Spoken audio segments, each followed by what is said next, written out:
ಎರಡನೇ ಪ್ರಶ್ನೆ, ತ್ರಿಭುಜ ಎಬಿಸಿಯ 3 ಶೃಂಗಗಳ ನಿರ್ದೇಶಾಂಕಗಳು ಕ್ರಮವಾಗಿ A72, B910, C14 ಆಗಿವೆ ಹಾಗೂ ಇ ಮತ್ತು ಎಫ್ಗಳು ಕ್ರಮವಾಗಿ AB ಮತ್ತು ACಗಳ ಮಧ್ಯಬಿಂದುಗಳಾದರೆ EF half BC ಎಂದು ದೂರ ಸೂತ್ರದ ಸಹಾಯದಿಂದ ಸಾಧಿಸಿ. ಇಲ್ಲಿ ತ್ರಿಭುಜ ಎಬಿಸಿಯ ಶೃಂಗಗಳ ನಿರ್ದೇಶಾಂಕಗಳನ್ನು ಅವರು ಕೊಟ್ಟಿದ್ದಾರೆ. ABC ಇದು ತ್ರಿಭುಜ, ಇದು A, B, C. ಎನ ಶೃಂಗ 72, ಬಿನ ಶೃಂಗ 910, 910, ಸಿನ ಶೃಂಗ 14.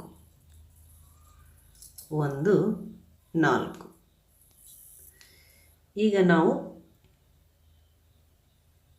ಇ ಮತ್ತು ಎಫ್ಗಳನ್ನು ಹಾಕೋಣ. ಮಧ್ಯಬಿಂದುಗಳು ಇ ಎಫ್ ಏನಿದೆ, ಎ ಇದು ಎ ಬಿಯ ಮಧ್ಯಬಿಂದು ಮತ್ತು ಎಫ್ ಇದು ಎ ಸಿಯ ಮಧ್ಯಬಿಂದು. ಈ ಎರಡು ರೇಖೆಗಳನ್ನು ಸೇರಿಸೋಣ. ನಾವು ಏನನ್ನು ಸಾಧಿಸಬೇಕು? ಇ ಎಫ್ ಅರ್ಧ ಬಿ ಸಿ ಅಂತ ಸಾಧಿಸಬೇಕು. ಇದನ್ನು ಸಾಧಿಸಬೇಕಾದ್ರೆ ನಾವು ಮೊದಲಿಗೆ ಈ ಮಧ್ಯಬಿಂದುಗಳ ನಿರ್ದೇಶಾಂಕಗಳನ್ನು ಮಧ್ಯಬಿಂದು ಸೂತ್ರ ಉಪಯೋಗಿಸಿ ಕಂಡುಹಿಡ್ಕೋಬೇಕು. ಇ ಮತ್ತು ಎಫ್ಗಳ ನಿರ್ದೇಶಾಂಕಗಳನ್ನು ಕಂಡುಹಿಡ್ಕೋಬೇಕು ಮಧ್ಯಬಿಂದು ಸೂತ್ರದಿಂದ. ಈಗ ಮಧ್ಯಬಿಂದು ಸೂತ್ರವನ್ನು ಉಪಯೋಗಿಸಿ ನಾವು ಎ ಬಿಯ ಮಧ್ಯಬಿಂದುವನ್ನು ಅಂದರೆ ಇನ ನಿರ್ದೇಶಾಂಕಗಳನ್ನು ಕಂಡುಹಿಡಿಬೇಕಾದ್ರೆ ಎ ಮತ್ತು ಬಿಗಳ ನಿರ್ದೇಶಾಂಕಗಳನ್ನು ಬರ್ಕೊಂಡು x1 y1 x2 y2 ಅಂತ ಕನ್ಸಿಡರ್ ಮಾಡಿಕೊಂಡು ಮಧ್ಯಬಿಂದು ಸೂತ್ರವನ್ನು ಉಪಯೋಗಿಸಿ ಇನ ನಿರ್ದೇಶಾಂಕಗಳನ್ನು ಕಂಡುಹಿಡಿಯೋಣ. ಇಲ್ಲಿ ಇನ ನಿರ್ದೇಶಾಂಕಕ್ಕೆ ಏನು ಬೇಕು? ಎ 72, ಬಿ 910, ಇದನ್ನು x1 y1 x2 y2 ಅಂತ ಬರ್ಕೊಳ್ಳೋಣ. ಮಧ್ಯಬಿಂದು ಸೂತ್ರ ನಾವು ಇ ಆಫ್ ಎಕ್ಸ್ ವೈ ಅಂತ ಬರ್ಕೊಂಡ್ರೆ, ಇ ಆಫ್ ಎಕ್ಸ್ ವೈ ಅಂತ ಬರ್ಕೊಂಡ್ರೆ ಏನಾಗುತ್ತೆ? x1 plus x2 by 2 y1 plus y2 by 2 ಆಗುತ್ತೆ. ಈಕ್ವಲ್ಸ್ ಏನಾಯಿತು? x1 ಪ್ಲಸ್ x2 ಅಂತಂದರೆ 7 ಪ್ಲಸ್ 9, 7 ಪ್ಲಸ್ 9 by 2.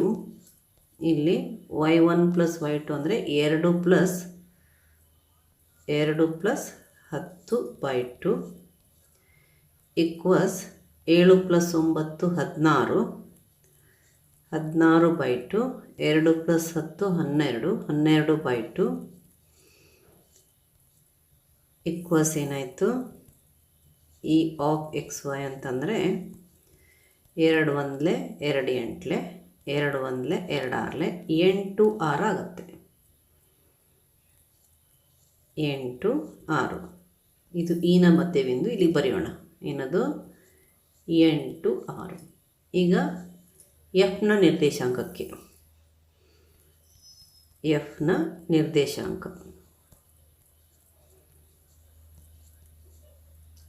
ಯಾವುದನ್ನು ತಗೋಬೇಕು? ಎ ಬಿಂದು ಮತ್ತು ಸಿ ಬಿಂದುವನ್ನು ತಗೋಬೇಕು. 7 2 1 4, ಎ 7 2, ಎ 7 2, ಸಿ 1 4. ಪುನಃ ಬರೆಯೋಣ. F of X Y equals F of X Y equals x1 plus x2 by 2 y1 plus y2 by 2. ಇದು x1 y1 x2 y2 equals x1 plus x2 ಅಂತಂದರೆ 7 plus 1, 7 plus 1 by 2. y1 plus y2 ಅಂತಂದರೆ 2 + 4/2 F of X Y ಅಂದರೆ ಏನಾಯಿತು 7 + 1 8 8/2 2 + 4 6 6/2 equals ಏನಾಯಿತು F of X Y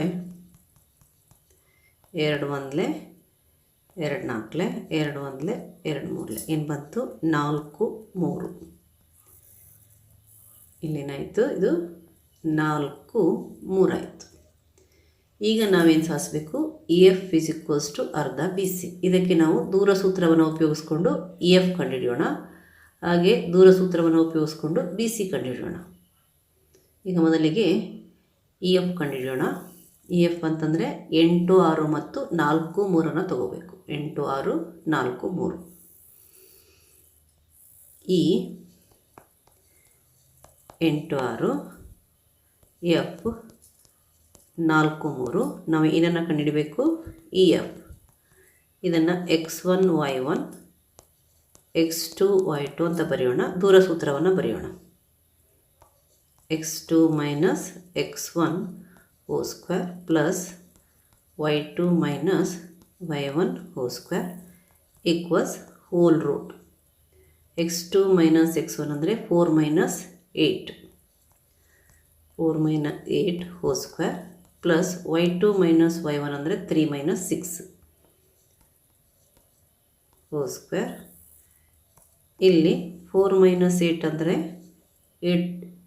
8ರಲ್ಲಿ 4 ಕಳೆದ್ರೆ 4 ಬರುತ್ತೆ, -4 square ಆಯಿತು. 3 - 6 ಅಂದರೆ 6ರಲ್ಲಿ 3 ಹೋದರೆ 3 -3 2 ಆಗುತ್ತೆ. ಈಕ್ವಲ್ಸ್ -4 ಸ್ಕ್ವೇರ್ ಅಂದರೆ -4 × -4 16 ಬರುತ್ತೆ. ಆಮೇಲೆ ಪ್ಲಸ್ -3 × -3 ಅಂದರೆ 9 ಬರುತ್ತೆ. ಇ ಎಫ್ ಈಕ್ವಲ್ಸ್ 16 + 9 25 ಅಂದರೆ ಏನು ಬಂತು 5 ಮಾನಗಳು. ಈಗ ನಾವು ಬಿ ಸಿಯನ್ನು ಕಂಡುಹಿಡಿಯೋಣ.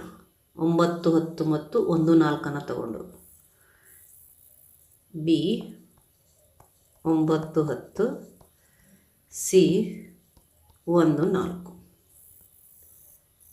9 10 ಮತ್ತು 1 4 ತಗೊಂಡು ಬಿ ಸಿಯನ್ನು ದೂರ ಸೂತ್ರದ ಸಹಾಯದಿಂದ ಕಂಡುಹಿಡಿಯೋಣ. ಮತ್ತು ಪುನಃ ದೂರ ಸೂತ್ರವನ್ನು ಬರೆಯೋಣ. ಬಿ ಸಿ = ಏನು ಹೋಲ್ ರೂಟ್. ಇಲ್ಲಿ x1 y1 x2 y2 ಬರ್ಕೊಳ್ಳೋಣ. x2 - x1 2 plus y2 - y1 2 ಆಗುತ್ತೆ. ಇಲ್ಲಿ x2 ಅಂತಂದರೆ 1 - 9 1 - 9 2 ಪ್ಲಸ್ y2 - y1 ಅಂತಂದರೆ 4 - 10 2 ಆಗುತ್ತೆ. ಈಕ್ವಲ್ಸ್ 1 - 9 ಅಂದರೆ -8 2 ಪ್ಲಸ್ 4 - 10 ಅಂತಂದರೆ -6 2 ಈಕ್ವಲ್ಸ್ -8 2 ಅಂದರೆ -8 × -8 64 -6 2 ಅಂದರೆ -6 × -6 36 64 + 36 ಈಕ್ವಲ್ಸ್ ಎಷ್ಟು ಬಂತು ಬಿ ಸಿ = √100 ಬರುತ್ತೆ.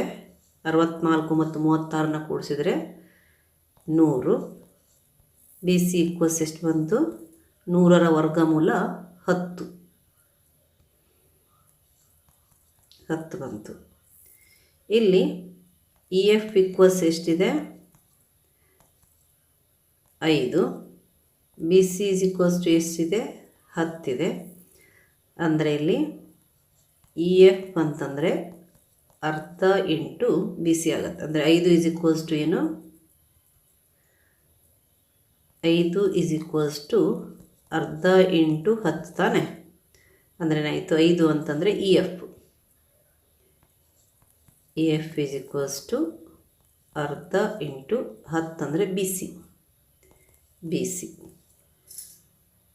ನಮಗೆ ಏನನ್ನು ಪ್ರೂವ್ ಮಾಡಬೇಕಿತ್ತು ಇ ಎಫ್ ಅರ್ಧ ಬಿ ಸಿ.